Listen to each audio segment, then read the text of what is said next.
Admiral Yamamoto, who was the Imperial Fleet Admiral of the Japanese fleet, stood on the wing bridge of his carrier watching the first wave of Japanese planes returning from the Pearl Harbor raid. And he thought to himself, too many returning aircraft. Why are so many aircraft returning?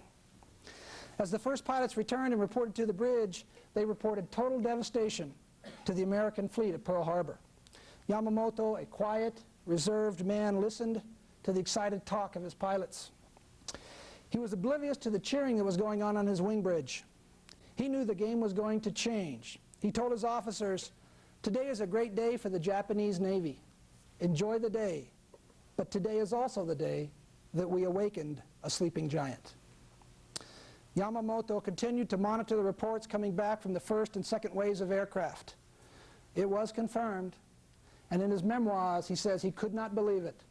Total devastation, total victory. The fleet at Pearl Harbor was completely annihilated or crippled. All 8 battleships of the Pacific Fleet were reported sunk or crippled. The loss of Japanese aircraft was only 29 out of 384 that were launched. Yamamoto and his fleet admiral, Nagumo, knew that the American carriers had gotten underway just days before. Is that correct? Yeah, almost back. Yeah. 180 miles south of Pearl Harbor. Yeah, just were out at sea. The Japanese original attack plan consisted of, after the raid, to do a 150-mile search around Oahu, find these carriers, sink the carriers, and claim total victory in the raid. Yamamoto's own flight commanders urged him to order a third sortie, a third wave of airplanes to find and sink the USS Enterprise and the USS Lexington that were out at sea. But they argued in vain. History tells us that the admiral was content with the day's unbelievable victory. He turned north and took his attack fleet and left. And a piece of the puzzle had been never lost for the Japanese.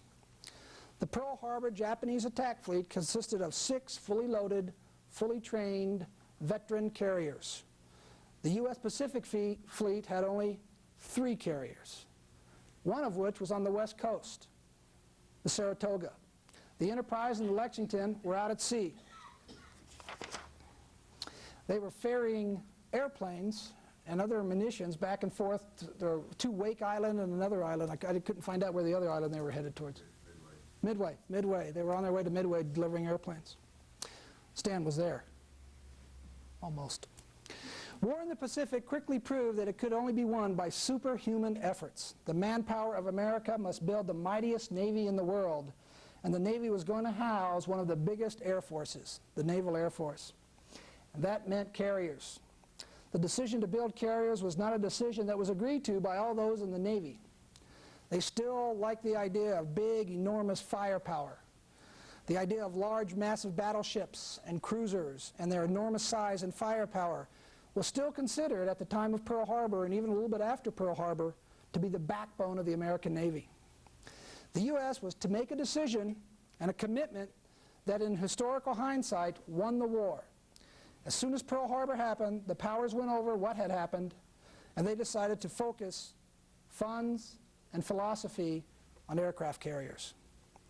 This same scenario was also extended to include, it became apparent that as soon as Pearl Harbor happened and the powers to be went over what had happened, it became very apparent that a group of planes, the Japanese planes, with only 367 Japanese lives at stake, could destroy an entire fleet within hours.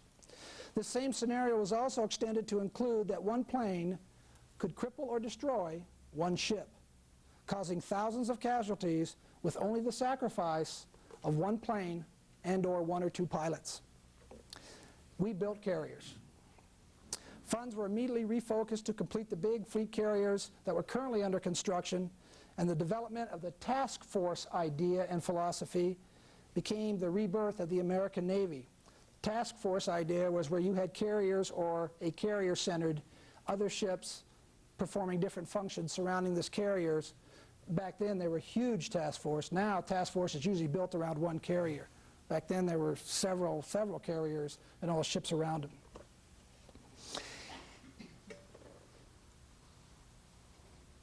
In May of 1943, the first Essex-class flat top steamed into Pearl Harbor, ready for action. This 25,000-ton carrier with an 850-foot flight deck was the last word in naval efficiency. Scores of Essex-class carriers were being built, over 20 in 1 year, 1943, and still more carriers. The smaller carriers of the Independence class, often called flat tops, were coming. Only half the tonnage of the Essex, they were lightly armed but were fast and easy to build. And they too could hold that one pilot on that one airplane that could sink an entire ship. And still more carriers. The small baby flat tops. Did you guys ever see those out there? We escorted one from Washington around to the Atlantic. Yeah. The first trip on that destroyer I got on. Yeah, and that's what they were used for. The baby flat tops were being built in every shipyard on the West Coast. They were converted tankers, cargo ships. They were very slow, and they were easy targets for the enemy, but did a great job of escorting troops and delivering planes to other carriers and other land bases. The big carriers were the home of the famous F-6F Grumman Hellcat fighters with a speed of over 400 miles an hour and 6 50 caliber machine guns, and were powerfully armored.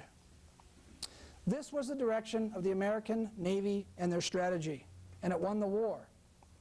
The Japanese also saw the advantage of aircraft and aircraft carriers, but still remained focused on big cruisers and monstrous battleships. Later in the war, as they realized that the war in the Pacific was going to be won in the air, they tried to build carriers. They even removed a lot of the gun turrets on some of the big battle wagons and cruisers and put flight decks on the back, trying to catch up and build carriers. In 1943 and 44, for every 50 Japanese planes shot down, the U.S. launched a carrier with over 300 to 400 planes. This massive building program of the U.S. aimed a large carrier fleet that could stay at sea for extended periods of times and enable the Navy to fight a war thousands of nautical miles from its home. The same philosophy is in effect today, as large nuclear carriers supporting the same issues are traveling around the globe. But back to this guy. A few days before December 7th, maybe a week or so, a couple of weeks I guess, before December 7th, there was a significant event in Pearl Harbor. Fresh meat arrived, or so they were called. Young child men arriving from Navy schools to resupply the growing fleet at Pearl, dressed in their Cracker Jacks, Dixie cup hats cocked and rolled, 13-button bell-bottoms tailored tight because the girls liked them tailored tight. Silk neckerchiefs rolled, reefed, and knotted, pack of Lucky Strikes in their socks, and most of them 18 or 19 years old, broke, spent on girls and liquor and Hawaiian souvenirs for Mom the night before. But by God, they were sailors. Anxious to get to their ships, find friends, and to become part of the Hayes Gray family found in shipboard life. They were lined up on the pier a lot of times, deciding where to go. And through an arbitrary process that sometimes was structured, sometimes not, men were assigned to different ships, oftentimes right off the pier when they reported aboard. Many of these young sailors that were assigned to ships these few days before the day that you arrived too, were dead in the next 48 to 72 hours. Having never gotten underway on a ship, never served a watch, never seen a sunset at sea, for their lot had been chosen to serve aboard the USS California, Nevada, Utah, Oklahoma, Tennessee, Pennsylvania, West Virginia, and the USS Arizona. 18-year-old machinist mate Paul Wolfe was some of this fresh meat. His lot had been selected for the USS Enterprise, showboat of the Pacific Fleet. Reporting aboard, seaman, were you a seaman when you reported aboard? Yeah. Well, okay. Petty officer? Fireman striker. No, I was fireman. Seaman? Okay, fireman. Fireman, okay. Fireman Wolf entered in a world so unique, so particular, that to truly explain it, you would have to live it. Paul found himself thrust in the bizarre world of shipboard life that you have to adjust to survive to. A unique language had to be learned, a language that had developed over hundreds of years and was necessary to communicate aboard ship, and yet was totally worthless to people on land. Sweepers, sweepers, man your broom, sweep down all lower decks and passageway, the smoking lamp is lit in all berthing spaces.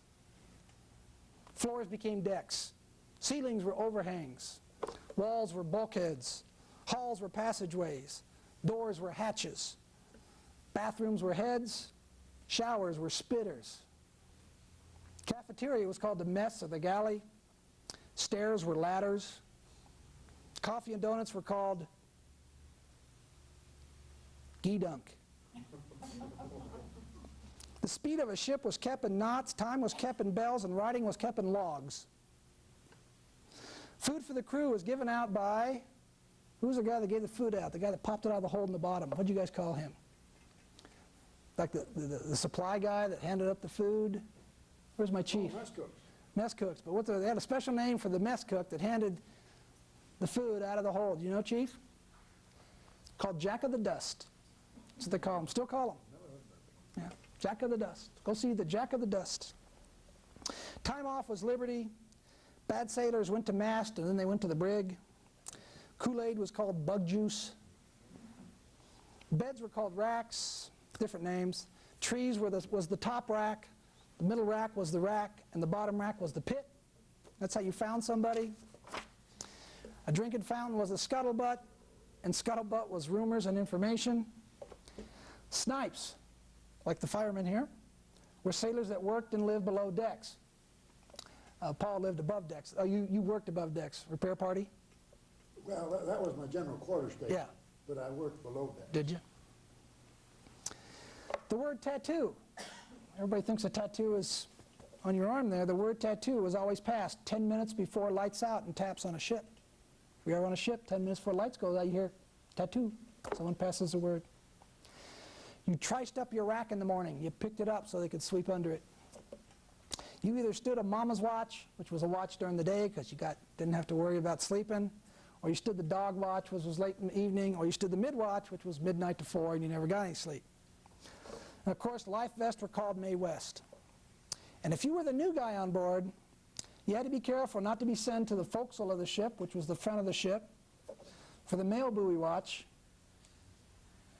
where you were out there in a life jacket with a boat hook in the front of the ship, standing by to snag a mail buoy out at sea when it came by, so everybody could get mail. Or if you were the new guy, you had to be careful not to be sent up to the captain and ask him if he knew where the relative bearing grease was.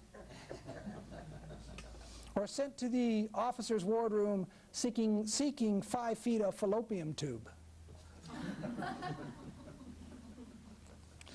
But just like every new language and environment, you learned. And living in a steel town 809 feet long by 83 feet wide, and sharing this space with 2,200 men, Paul learned quickly. Fireman Wolf listened to the scuttlebutt that an attack had been reported on Pearl Harbor. The day was December 7th, 1941.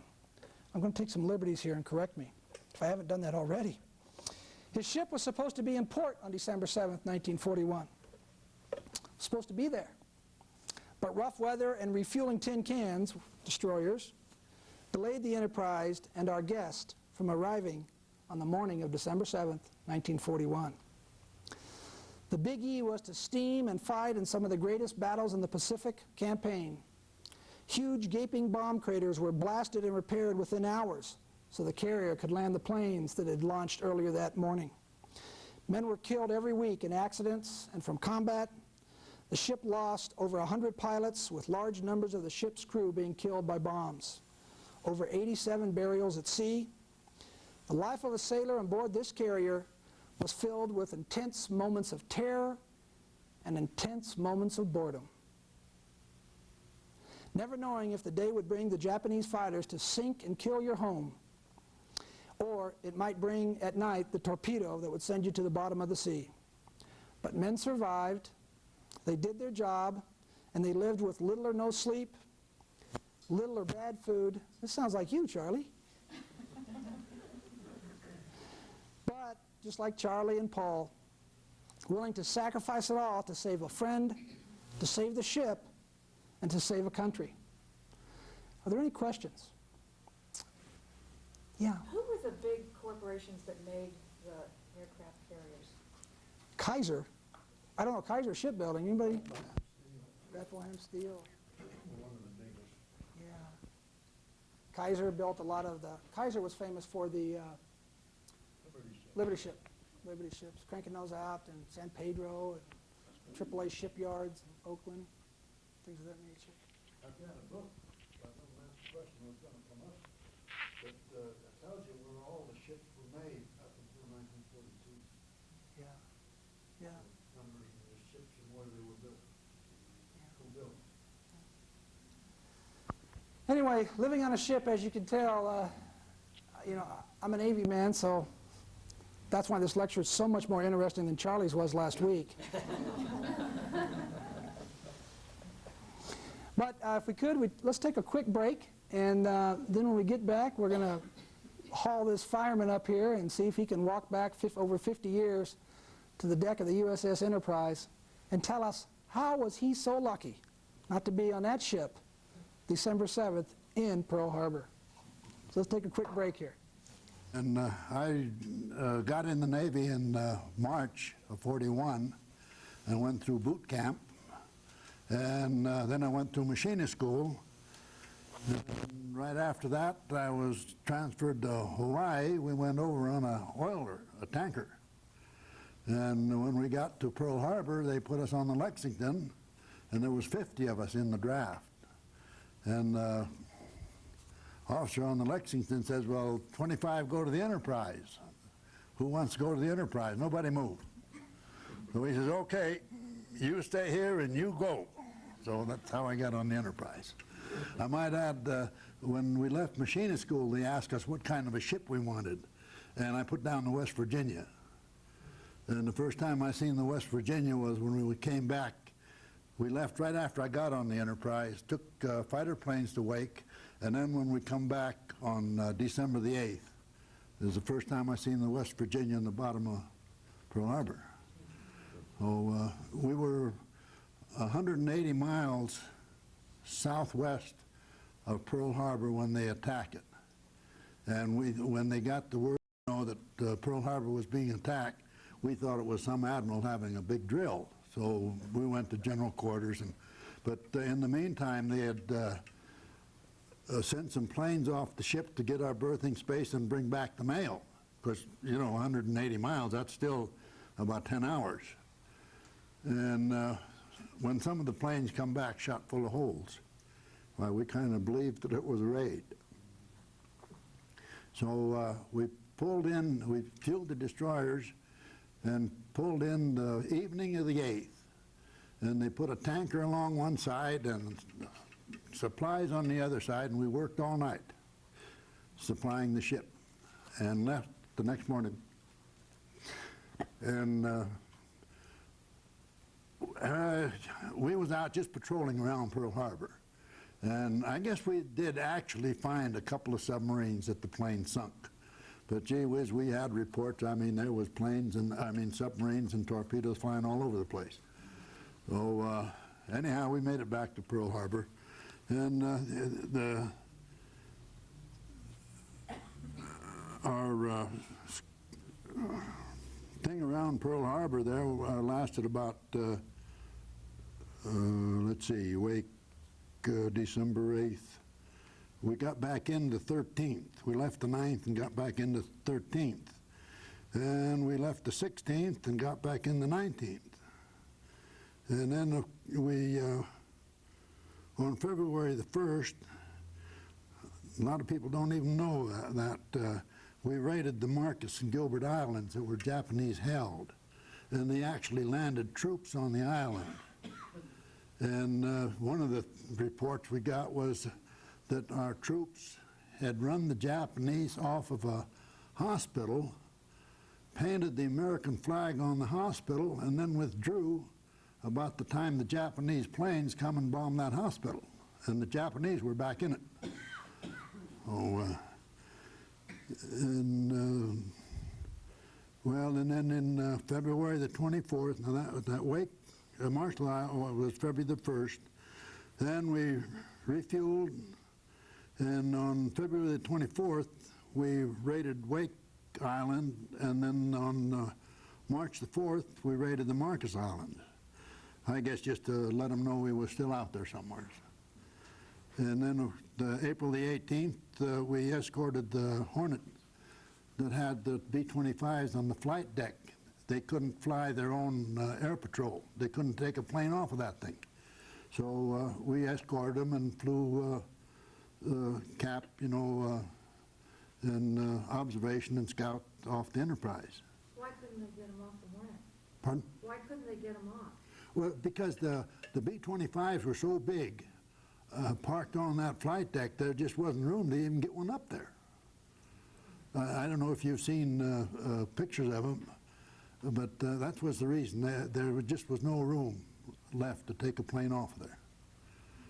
So, and that was, I think that was about I guess the most nervous trip we made, when they told us that we was going to be within 500 miles of Tokyo. And their main concern was Japanese submarines even seeing us. And I mean, if a fish jumped out of the water, somebody shot at it. That's no fooling. That's right. Anything that broke that surface of that water, I don't know how the rest of the ships were, but that's the way it was on the Enterprise. And I don't know how they got those planes off when they did, because it was rough. And we was at general quarters, and they let us, half of us, go up and watch half of them take off, and then we'd change places. And I got to see the first ones take off, and we didn't think Doolittle was going to make it, because his plane actually dropped below the flight deck and pouring black smoke out of there. I don't think he was 3 feet above the water. And you know, now I watch it on TV, and there was only one time that I actually seen that. The rest of them are all the later planes that didn't have any problems. I don't think he had his engines warmed up enough or whatever, but we thought he was going to ditch. And that'd have been terrible, you know, to have the first plane ditch like that. Did you know what the mission was, that they were going to, this was Doolittle, and they were going to raid and bomb Tokyo when you were... Oh, yes. Did you know that? What'd you think of that? Did you think that was kind of crazy? Well, I guess we all done crazy things, but like I say, we was nervous about it. And yeah, usually on a deal like that, they usually told us about 2 days out of Pearl Harbor what our mission was and where we were going. Yeah. I suppose kind of thought it was a good idea. And then our next excursion was the Coral Sea.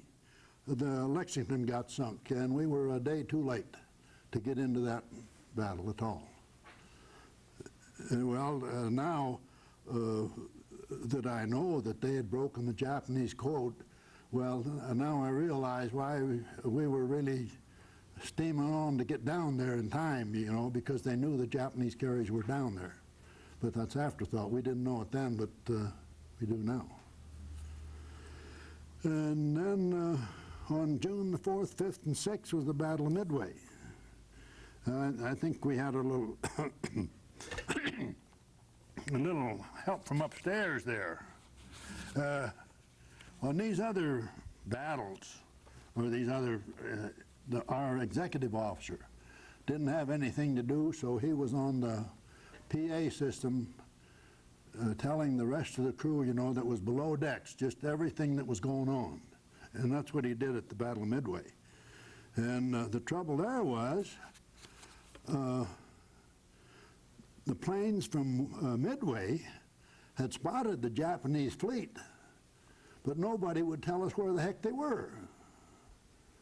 And we were completely in the dark, and finally a PBY gave enough, not really an exact position, but enough of a position that they launched the strike force. And if they'd have had another 20 minutes to go, they wouldn't have made it back. And then we went down to the Solomon Islands. That was the landing on Guadalcanal. That's the only land we seen on that carrier from the time the war started, besides Pearl Harbor. We seen Pago Pago, the two hills of Pago Pago in the distance. And then on the 24th, well, I was telling you those 50 caliber bullets there during the landing at Guadalcanal, our gunnery department couldn't keep up with making ammunition belts for the fighters. So I was in the boat shop, so they gave us a big pan with hot water to clean the guns. And then they put us a board up there with, on one side we had an electric machine to put those 50 caliber machine guns into belts. And that was our job for, oh, I don't know, several days. We loaded thousands of 50 caliber machine gun bullets. So, and then we got hit with 3 bombs, and one bomb tore about a 6-foot hole. It blew up between the, it went through the hangar deck, through the flight deck, through the hangar deck, the first deck, the second deck, and blew up. And it hit, wiped out after her punch. And one piece of it went down through the 3rd deck and outside just above the 4th deck, which was just below the water line. So we went to Tonga the Boo, and they heeled the ship over enough for that hole to stick out and patched it.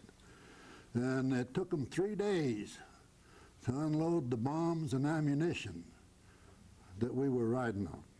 We left them down there. In fact, our plane stayed down there on Henderson Field at the time, too. We came back just enough to have scout planes and a few fighters, and the rest stayed down there. So then anyhow, then I got transferred to a new destroyer. And the first thing we did after we got commissioned on January 17th, on January the 13th, we went to Port Angeles and got one of those little carriers. It was the USS Card, and that was a kind of a funny trip. And that was foggy there, and of course we had pretty good radar, and I guess we had about one of the best radar men in the country, because we went the Straits of San Difuco up there to Port Angeles, picked up the carrier, and we're back out to sea before the Coast Guard realized that they was looking for us. Did you leave Liberty in Port Angeles? Pardon? Did you leave Liberty in Port Angeles? No, Anybody off? No, we just picked the card up and took right back out of there. Never slowed down. And then, let's see, we left San Diego the 17th, and Panama the 27th, and Norfolk the 2nd, and left February the 17th on our first convoy across the Atlantic, and arrived in Casablanca the 26th of 1943, February 26th, and left there in March the 3rd, and well, we were still under air attack danger there in Casablanca, so they took us down 80 miles south to Safi, and you kind of, the proper procedure to light off the main engines on a ship, I don't know if you folks know anything about boilers, but it takes about an hour and a half to warm up a boiler from cold water to where you're starting to make steam. And then as soon as that hour and a half is up, then the main engines start taking that steam to warm them up, and that's supposed to be 2 hours. So that's 3.5 hours that you're supposed to warm up the main engines. Well, we pulled into Safi, and the boilers were all cold, and they sounded the air alarm. And well, one boiler is always steaming for to run the generator, electricity. So you got one hot boiler. Well, it took us 12 minutes to get underway. And then the second night, the same thing happened, but they kept the boilers hot. So we were underway in 9 minutes. Oh. And well, we made Casablanca back to New York. We stayed in New York 3 days and left New London. Oh, and then the second convoy, we got caught in a hurricane in the middle of the Atlantic, about 600 miles north of Bermuda. And everything went fine except the ammunition ship broke down. And of course we were guarding it against submarines. The rest of the convoy went on ahead. Well, we got caught in this hurricane. And well, I know exactly, 11:30 at night. They were swinging around, and we got what you call betwixt wind and water, and we didn't have enough speed up. We was only going, I don't think we was doing 10 knots around this ship. Well, the wind was so strong that when they turned, it hit the bow and wouldn't come around, and the wave caught us and rolled us over and caught us again, and we listed 71 degrees from a right-up position. The water came down our stacks and put out the fire and down the after engine room ventilator and knocked out the switchboard. And well, I'll just tell you my little personal deal with that. It was 11:30 at night, and I was on the midnight watch, and I had moved my bunk into the machine shop. I was in charge of the machine shop, and the forward engine room hatch went right down in from the machine shop. So I moved my mattress in the machine shop. And I got up and went down, and you've got to have a fresh pot of coffee when you change shifts, you know. Well, they hadn't made the coffee yet. It was 11:30. So I put the coffee pot on, and it was just done. I reached for the coffee pot, and it went that way. And I couldn't catch up with it. So by the time I caught up with the coffee pot, my foot was by the coffee pot. And I finally got it out of there, and there was a cup of coffee left in the coffee pot out of a full pot. That's how far we leaned over. And the water, we had rigged what they called the lifeline. It was a 2-inch pipe about this high all along the ship's side between the outside railing and the superstructure, and they run a 1/2-inch cable through it in rough water, so you had something to hang on to. And on the bow, those 2-inch pipes were just bent into pretzels. And the ladder that went up number 1 gun mount was bowed like this. And the turret, the outside, was pushed so tight against the barrel that it wouldn't elevate. That's the force of the water that you get. Anyhow, it tore the starboard railing off, no, the port rail off. And somehow or another, it must have slid under and hit the screw. And the next day, when the sun came out and it was just as beautiful as could be, we tried to get up to 18 knots, and when we did the bow, the ship was just going like this, you know. So we shut her down and went back to Boston, New York. Boston. And they took the screw off, and there was a piece about that long that was bent over like this from hitting that plate. And they straightened it out, and we went back to Casablanca, and Oran was our home port. We was the first ships into Tunis, and on July 9th we supported the landing in Sicily, and I think I told some of you there was a road that came down to the beach at Galena, and there was some 30 German tanks coming down that road when we landed. And we had the duty of stopping those with 5-inch gunfire. And we started firing about 8 o'clock in the morning, nothing real serious for a little while. And I guess the Germans thought that they could run that gunfire. They didn't know, well, we were firing broadsides, all 4 guns at the same time, every 8 seconds. And when they started to run that, we went up to 4-second broadsides. At 8 miles, at 8 miles was our range. At 4 seconds, there were 4 shells hitting, 4 halfway there, and 4 leaving the gun rail. And in 12 minutes, we kept that up, and the paint started to burn off our gun barrels. So we slowed down, and they brought up a British monitor. It had 2 12-inch barrels that was supposed to, and the first salvo they fired landed in our own troops.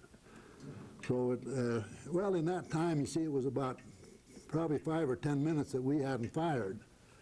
So we went back, and our gun barrels had cooled off enough to where we fired, and then we'd fire 8 seconds, 10 seconds, and then we had a spotter up on the hill that was telling us when these German tanks were moving. So whenever they start to move, why, we fired again, and they tried to run it again, and just by luck, we got direct hits on the first tanks and plugged the road up, so we got 4 more out of the deal. And, we fired 11,000 5-inch shells in 2 days and got 4 tanks. But I guess to the soldiers on the beach, not letting them tanks come down there was something else. So there was funny things happened. And then the second day, there was 25 Ju-88s came over us, and they dropped bombs, and one of them hit the ammunition ship I got a picture of blowing up there. And when they got over us, they fired straight up with a 20 millimeter. And well, we had too many people in the engine room anyhow, so half of us would be topside, and then we'd change places, you know. And my 2 guys from the engine room and I were up there, and about halfway through, I says, let's go down and let the other guys come up. Well, I run into the machine shop and down the hatch, and my head was about sticking out when my pump man, Hensel, came running through, and he fell, and I thought he tripped. You know, and then Corbett comes down, and he says, Hensel got hit. And, well, what? Well, one of those 20 millimeters had come down, that's those chrome-plated deals there, had come down and hit on the cleat right behind our engineering officer, and it tore his heels off, and Hensel got a footful of shrapnel from that. Our own ammunition there got 5 men off wounded them. We didn't lose any of them, but they wounded them. So, and then it was just simply a convoy. We escorted 8 convoys over and 8 back, 16 times across the Atlantic. Did you lose any? The only ship that I remember, they used to have what'd they call it? One ship used to lag behind, a decoy. But what they did, they put steel netting. I mean, you know, it was steel nets. and hung them over the side. And I think one time a German submarine fired a torpedo into one of those nets. That was the idea of it, because they did like to pick on any laggers in there. But we did get 3 submarines. Yeah. You know, and I was in the engine room. You know, and everything would be nice and peaceful. That engine was just about humming to put you asleep, you know. And all of a sudden you get the word, stand by to drop depth charges. Well, we change officers every once in a while too, and they're not always instructed too well. Well, this one night, I mean, when those depth charges go off, the glass, like our clocks, you know, and the glass out of the gauges, they pop out. And we had one gauge glass about this long, just a tube, that was very important to keep the main engines running. That would invariably break. We finally, well, we had one taped on right beside it. It took us about a minute to change it. But this one night, in the generator, we have to lock out, the generator breaker has to be locked so it don't trip from that concussion from the depth charges. Well, this one night, and I was about 5 steps from that thing, and I mean, I just got it and twisted it and gerboom. Well, I called the bridge and I just told them what I thought about that business. If you want to lose electric power right in the middle of a submarine attack, well, you just better give us a little more warning. So they did. And, we get to laugh at the officers every once in a while. Our ship burned oil, and oil will always make a little bit of soot. And we always, they've got soot blowers in there that blows a jet of steam through the boiler tubes and takes the soot off. Well, we always used to wait at night, black night, you know, so they couldn't see it. And I was in the forward engine room, and I'd call the bridge and say, we request permission to blow tubes. Well, this one night, the officer says, well, what do you mean, blow tubes? And I said, well, we want to blow the soot off the tubes. I knew what was wrong. We want to blow the soot off the tubes. And he says, all right, wait a few minutes. So he finally said, permission granted. So I called the fire rooms, and they no sooner start blowing tubes and they start screaming, cease blowing tubes, cease blowing tubes. Well, when we blow tubes, there's just a black soot that, I mean, it's black. You can cut it out with a knife. And the guy didn't turn the ship so the wind would blow it sideways. They turned it so it blew all over the bridge. Well, that was he learned a lesson. And well, then after that, it was kind of clear. Well, let's see here. Oh, Anzio ran. They landed on Anzio, and we missed that one. But then on May the 23rd, 1944, when they broke out of Anzio, it was about 6 months after they landed there. The Germans had them tied down pretty good. We went up with the cruiser Philadelphia and another destroyer for fire support for the breakout. And we were just going in toward the beach to start firing, and of course the cruiser was in charge. They raised left turn signal flag, so it was light enough to see, you see. And then they turned before they raised the execute. Now, they're supposed to raise the execute and everybody turned on that. Well, they hit us right in the after engine room and doggone near cut us in two. And Where were you then? I was in my bunk. And I cannot for the life of me figured out why they didn't sound general quarters. I mean, I was in my bunk and that jar shook me up. I woke up sitting there and I grabbed my pants and my flashlight, and of course the lights were out. and run out. The first thing you do is run for your general quarter station. It don't make no difference. And that's where I was going. And somebody hollered we hit the rocks. But I just got out, just cleared the forecastle there where you could see, and there was the cruiser. And I no sooner got out there and it knocked 2 depth charges off, and them suckers went off right underneath it.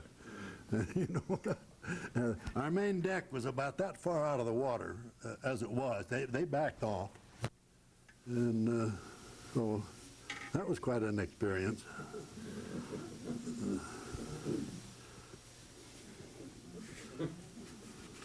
When you did escort duty back and forth across the Atlantic and that, did you know that there was any changes in how they positioned the ships on their early convoys as opposed to the later convoys?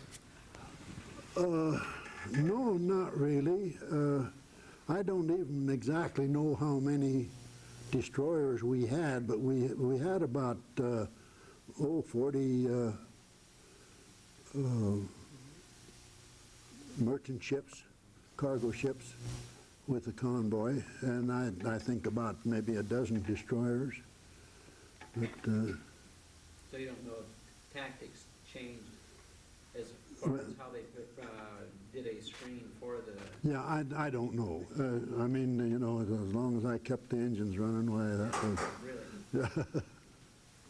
Well, did you know, notice the difference between action that you saw in the Pacific as opposed to the war that was on the Atlantic? Well, yeah, because you see, I was on a carrier, and that was a frontline target, and that's all there was to it. And we heard a lot of different things. Well, yeah, I imagine most of you heard Admiral Hawsley and Sinkum Fletcher, and so we had our opinions of all the different admirals. And but yeah, but there was quite a bit of difference on that, in a way. So, and then like the rest of it there, when we got off, you know, shelling Sicily and all that, well, then that was about the same thing. And that's the one reason, probably the one reason we weren't in on the D-Day landing, is because we were in dry dock in Naples getting that hole fixed. You see, they put us in the dry dock, and well, the hole was 36 feet long, and the only thing that was left was the main deck, and it cut the keel. And if it hit us in the fire room where we didn't have the main engine, it'd have cut us right in two. But as it was, it hit the main engine on the port side, and that stopped it. Otherwise, it would cut us right in two. I mean, we were doing 25 knots, you know, and you take a 10,000-ton cruiser running into a 1,700-ton destroyer. There wasn't much resistance there. How old was your destroyer? When we started World War II, before we had these old 4 stackers. Yeah. Was yours in that category and older? Oh, no, this is a brand new one. We put it in commission when I got onto it, yeah. It was built in San Pedro. Yeah. We could do, the full power run was 38.8 knots. And if you want how much fuel we burn, 4,979 gallons 1 hour. The old Enterprise was an oil-fired ship. I never did find out what they burned at full power, but at cruising speed, at 15 knots, they burned 20,000 gallons an hour.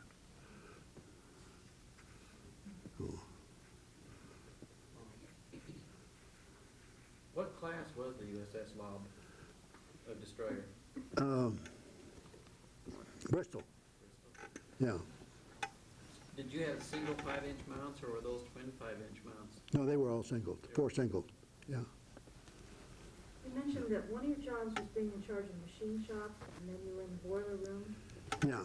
What other kinds of jobs did you have on these ships? Well, on the destroyer, That's all we had, was a machine shop, and I had a lathe and a drill press. I didn't have a mill and a grinder, and you had to repair anything that broke down. But then, like on a carrier, man, if you people ever get the chance to go on what they called a Tiger cruise, like I was on in '84 on the new Enterprise. It's a nuclear-powered ship. That was my only disappointment. I wanted to see the engine room, and because it was nuclear-powered, they wouldn't let us below decks. I just would have loved to see them engine rooms. But I mean, they've got everything on there. I mean, they've got more stuff on there than you have in Missoula. Yeah. Well, even on the old Enterprise, on the Marshall raid, our fighters didn't have armor plate for the pilot.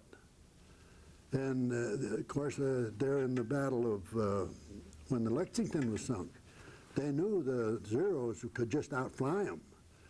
So just before we got down there, they took half-inch boilerplate and cut the back of the seat out of boilerplate and put in the fighters, in the F-4F fighters. And then when we got done with that raid, I forget the pilot's name. He came up, the blacksmith shop where they done the cutting was right beside the boat shop where I was in. He come out passing out cigars. He had 5 or 6 bullet holes in his back of his seat. So, Paul, how'd you end up getting transferred off the Enterprise? What was the situation? oh, we were training ships. I mean, I got on, and the way they were building ships, they were short on people that even knew how to run a pump, you see. And then I did the same thing after I got on that destroyer. I put it in commission, put it out of commission. And there was 5 of us left, that the original crew. And that's all we did was train. Every time we'd come back to the States, they'd pull half our guys off and put them on new ships. And when they trained the other half, that's another thing that changed during the war. You know, like when I was a fireman, you wouldn't think of standing the throttle watch on a ship. Well, we got the word to train our men just as fast as we could. And I could take a guy, put him in New York, and have him stand every watch in the engine room before we got back, you see. And machinist first. Yeah, I could have had chief. Maybe I'm bragging, but I'll tell you what happened. We had our textbooks, and then we had a progress test that we filled out right as we read the book. And we got the word that we was going to go out of commission in Charleston, South Carolina. And we was heading down there when the chief engineer or the assistant engineering officer come up and he says, PG, if you turn in that progress test, you can have chief. Well, we had decided to get married as soon as the war was over, so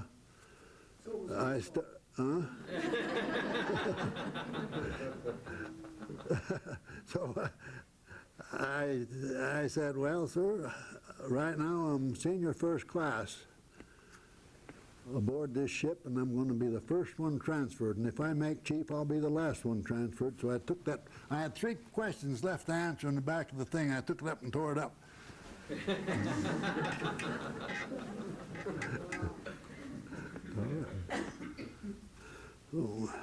What was the difference between life on an aircraft carrier and life on a destroyer?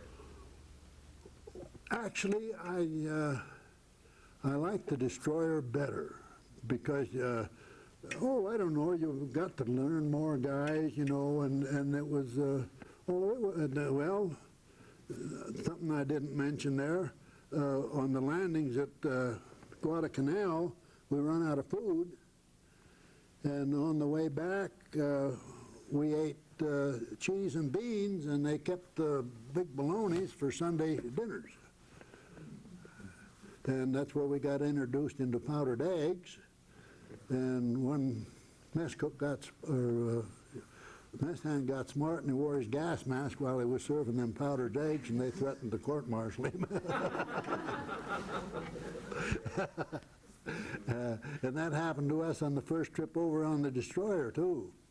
We went over to Casablanca, and of course that was shortly after they landed there. They landed there in November, and we were over there in January, and nobody told our supply officer, you know, that to stock up, so he didn't do it. And we run out, and about the last week we ate beans and cheese, and we went into Boston and North Station, into a restaurant there, and we had sirloin steak, you know, and we ate this sirloin steak, and the waitress come around, and there was 4 of us, and will there be anything else? Yeah, we'll have another order. So, but otherwise not bad. My man, I'll tell you though, that new carrier, a guy could live on that. They've got 5 mess halls and 3 fast food stations, and that's all they are, just fast food stations. There's only 1 hour a day that you can't get something to eat on that ship. And the last meal we had was a great big steak and the biggest lobster tail I've ever seen. I give the fellow I was with there, he was a big husky kid, he ate my lobster tail. There was no way I could eat that lobster tail with that steak.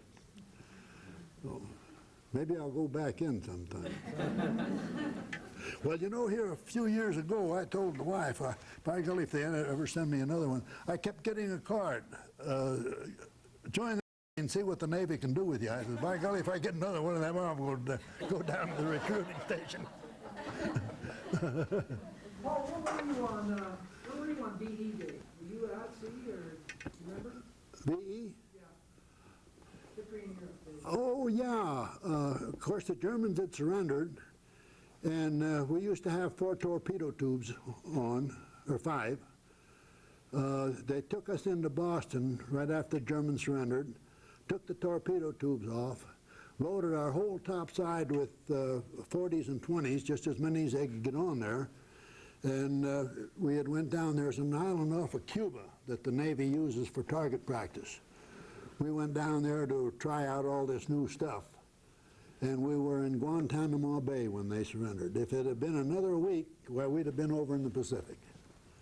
Pacific or Atlantic? Pacific. Yeah, because in Atlantic, and they had fitted us up instead of a DD that the destroyers were designated at, they was going to call us a DA, for destroyer and aircraft. And in another week we'd have been back in the Atlantic, or in the Pacific. So that means you ended up back in the Pacific as you were. Yeah. Yeah. Oh. Well, I don't know if I talked about all I can here, I think. Where were you on VJ Day then? VJ? Yeah, that's what I meant. Oh, did you say? DE. Yeah. Victory in Europe. Oh, in Europe. Oh, in Europe, we were in Gibraltar. And right after they surrendered, we went about 5 days looking for German submarines, trying to get them to give up. And we kept saying, boy, I sure hope somebody told them the war's over with, you know. Yeah. And I happened to speak and understand a little bit German, so I was in the submarine capture team on that thing. I'm sure glad that never came off. So. Any more questions or anything? Yeah, any more questions? Or I do, I've got a question. What kind of supplies do they keep for repairing the ships? I mean, you're talking about bombs hitting decks and oh, shot. Give you an idea of what they kept around. well, like I told you, when we got hit, it took them 3 days. Now we had 2 cranes on the Enterprise, they would put bombs on, in big pallets, bombs and 5-inch ammunition, and it took them 3 days to unload what we had left. I often wish I'd have kept the Scuttlebutt was the name of our paper, incidentally. And on the way back, they had told us how many miles we'd traveled. We'd traveled over 100,000 miles since the war started in, 10 months? How many gallons of fuel we burnt and how many bombs we dropped. And they always told us, not to bring them papers ashore. And I always wish I'd have cheated, just like I did with this diary here. You wasn't supposed to keep a diary either, but I thought, well, what the heck, if they sink the ship, they ain't going to find no diary anyhow. We ain't going to run it on ground. Although old Patton did send us a radio message after we got done shelling there at Sicily. He says, put wheels on that thing, I could use you. When they had to repair the flight deck on the Enterprise when they got hit and stuff, what did they use at that time to repair the decks? Did they try and recover any aircraft after that, or what? Oh, they had boilerplate there. They had a lot of steel boilerplate and stuff that they put over the hull. And as far as other supplies, I was on mess cooking that week. And when the water got into this supply compartment is what it was. The cook there said, if you're interested, we've got we come out here with something like 33 tons of tomato juice and 33 tons of orange juice and 33 tons of this. And I'll tell you what we were doing. We had 3 great big refrigerating units. And we was taking all the meat out of one to put the bodies in there until we buried them. It was what we was doing down there.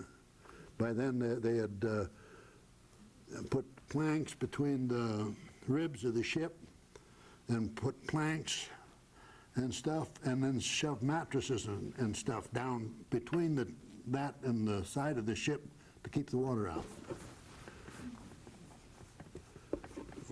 When you crossed the meridian, did they have a big party on the ship for the crossing of the No.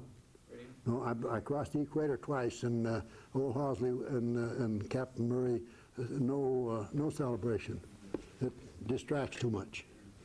That was a kind of a bad time.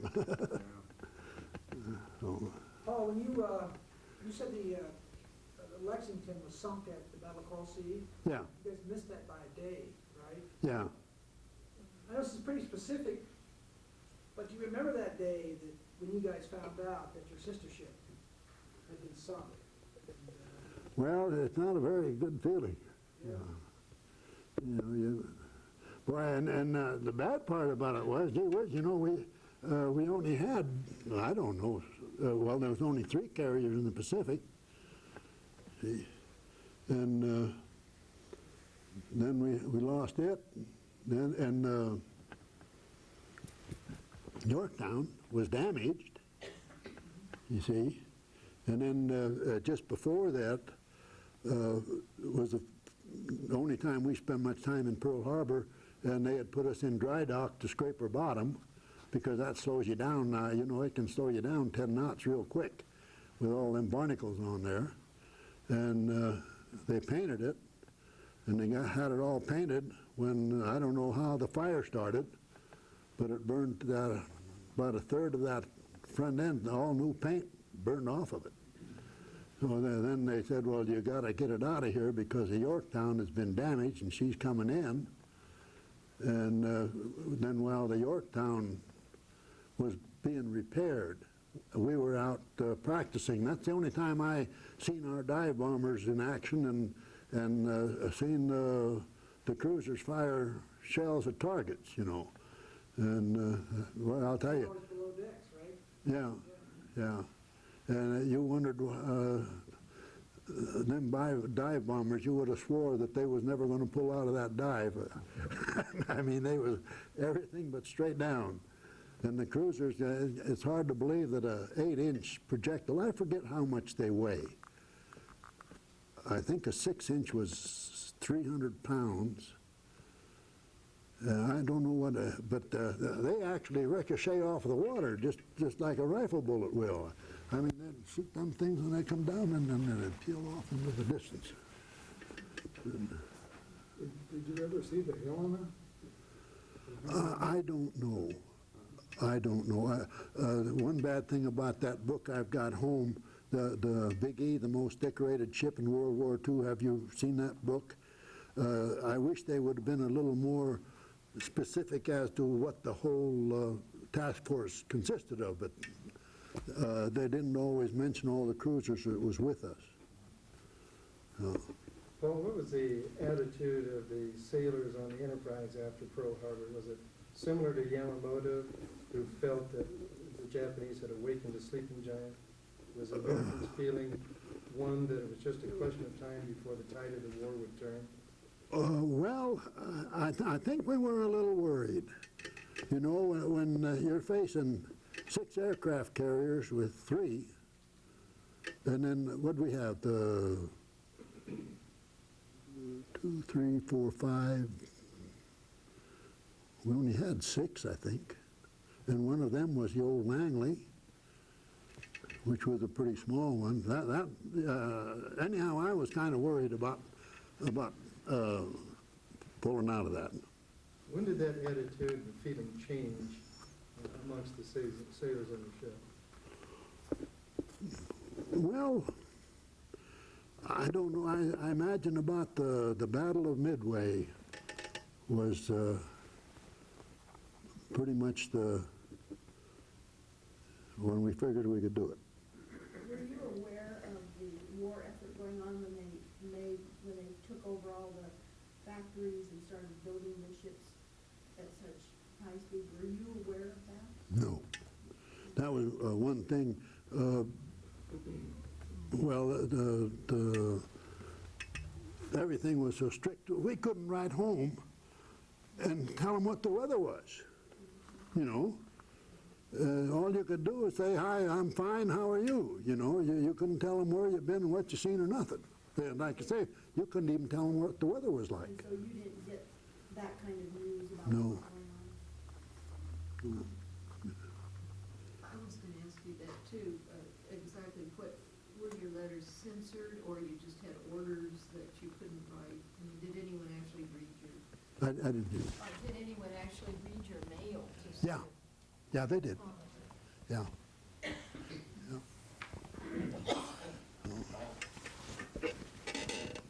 I'm sure you've earned a lot of distinguishment in your career, but I tell you what, you should get a special one for that productive insubordination you did when you dumped that cash so you could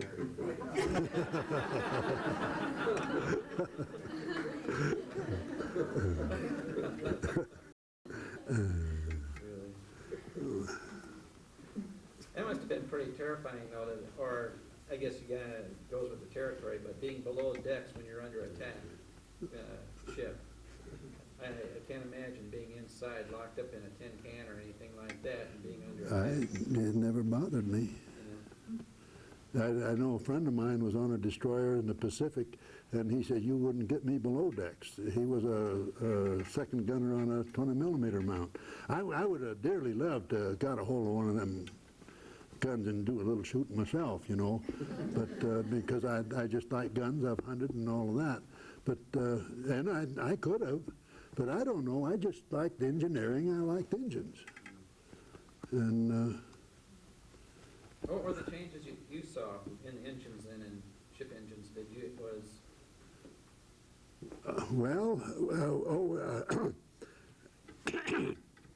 After we got rammed, because I spoke German and understood German, I got on a special detail, and they sent me with the Army off of Naples for June and July, and then in August I went on the cruiser Augusta for the invasion of southern France. And what we was doing is listening for German air communications. And Well, I think I did save the fleet a little problems there. Of course, the Germans knew we was doing it. They were doing the same thing. In fact, some of our outfits had been German, 2 of them had been in the German Air Force before they left Germany.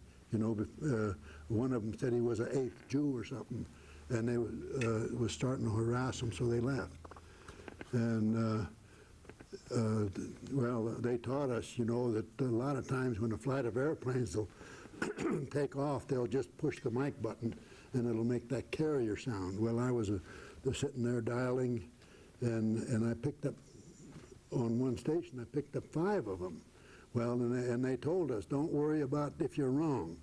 You report it. So we did. And by golly, it was right. There was, they never did tell us how many even. But there was a flight of German airplanes, but they didn't hit us, but they hit the other ships, the command ship, and I think they said the radio ship, the command ship, got hit with a bomb. But it gave us just enough time that everybody was underway. We weren't anchored. And they always hit us, well, right about dark. And that's another thing I didn't mention. We took a convoy. We was heading for Naples. And when we went through Gibraltar, half of the destroyers went ahead into Iran and fueled up. And then about the time we got to Iran, we went into fuel, and the other half took over. Well,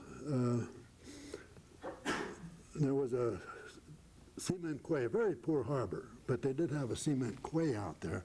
Well, we fueled up, and the guy on the bridge, they had already closed the torpedo nets in the harbor, do you know what I mean? And they pulled him out, but he didn't anticipate the wind hitting the ship and drifting it over. So we got a screw caught in that net. It saved our life.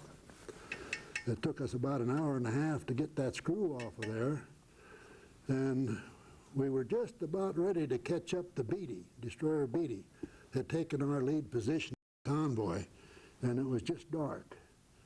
And they said that the German planes had gotten our radio identification somehow or another, and nobody ever fired. They had them on radar, but they figured they was friendly. And they dropped 5 torpedoes, and the Beatty, and I mean, we was like a half an hour from taking over from them. Got 1 torpedo and 2 transports. So I'd like to talk to one of the waves. One of those transport had 300 Canadian waves, I think they were, whatever they were, the Canadian women, anyhow. And be careful here, Paul. yeah, I know. Just talk. I mean, it was black out there. It was just as black. I don't know how the captain. We nosed our bow onto that transport, and those waves jumps off of that transport onto our bow. And man, I'll bet you they was scared.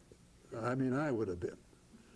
You know, and it was my luck I was on the throttle, you know. We get full speed ahead, and full speed astern about twice a minute to take up that swell motion there.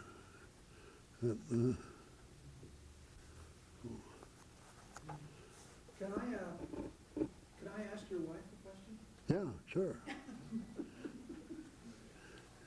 First of all, I always wondered, why did you get married to a sailor? And the reason I'm asking it is you were, you know, this was a high time, 43, 44, lots of casualties, a lot of helping out. What's the color of the stars that are in the window when you lost a loved one?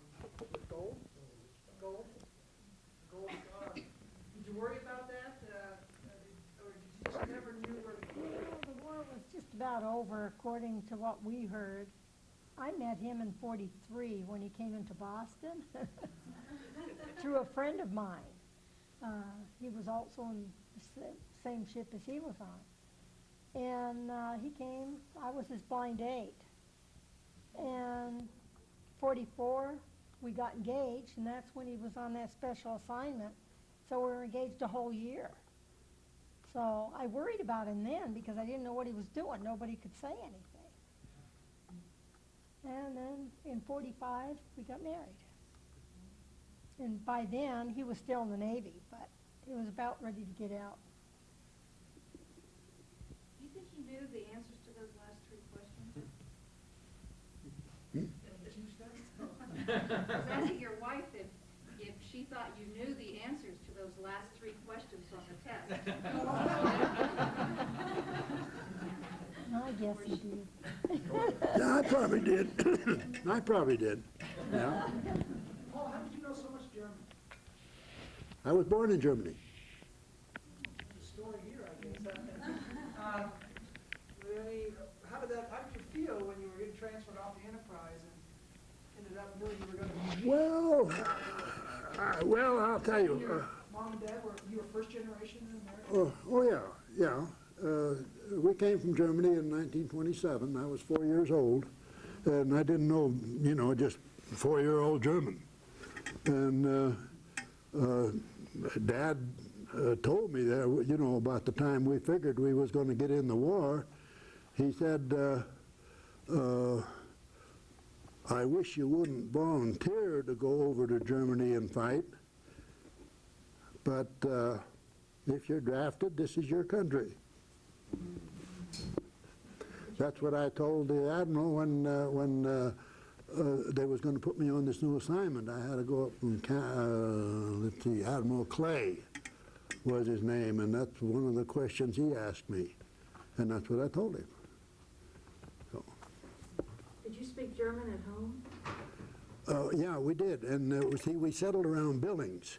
And that was all, you didn't have to know English then. That was all German. Yeah, that's the only place I went to a German Sunday school, was in Billings. Yeah, and then finally, when we left there and came to Missoula, or Bitterroot, then, the folks said before, you kids have got to talk English so we can learn English. So we did, and then the people would stand there and, the folks would speak German and we'd talk English back to them, and how the heck do you do that? No problem. Where were you born in Germany? Bokschitzkreis in Schlesien. That's now Poland. And through our other daughter, we met some friends from Florida. He was in the Army and she was a German about that same place, and they got a book that some fellow over there had written about Schlesien, which is like a state that was given to Poland, and he wrote this history on it about all these towns that I'm familiar with, because he said in a little while that'll be gone, which, it would be. It's a different country. Was that because of, was that when they divided up Germany after World War I? Yeah, World War II. World War II? Yeah, World War II. Yeah. Part of the Potsdam, put them up. Have you been back there? Oh, if I ever had enough money, it might be a good way to spend it, but no, that's one place while I was over there, that I would like to have seen instead of France and Italy and Africa and all that, but I never made it, but that's all right. Well? I have a question. Because your family was German, was there any discrimination against them here at home? No. Did they feel any impact of that? None whatsoever. That's why I can't figure out why they did this to the Japanese and what the big deal was. Yeah, no, there was no discrimination, nothing. And even on the ship, of course, in the Navy, when you look at the names that I've got here, maybe this is the wrong book, of my watch. Well, there was every nationality in the world on there, and so we had more. Some of the proclamations that were issued regulations during World War II were that a person of this descent could not be within X number of yards or hundreds Yeah. of yards or quarter mile of a railroad station, or railroad line or a telephone or something Yeah, like but, that. Yeah. no. We put a fence around Billings in 1940s. Hmm? The entire town of Billings was German and almost. Oh, yeah, it was, yeah. It was all, just about all German that I remember. Of course, we moved away from there in 34, I guess. Any more questions? Well, this has been fascinating. Thank you both. Well, I don't see anybody asleep there, so thank you. Yeah, you did good.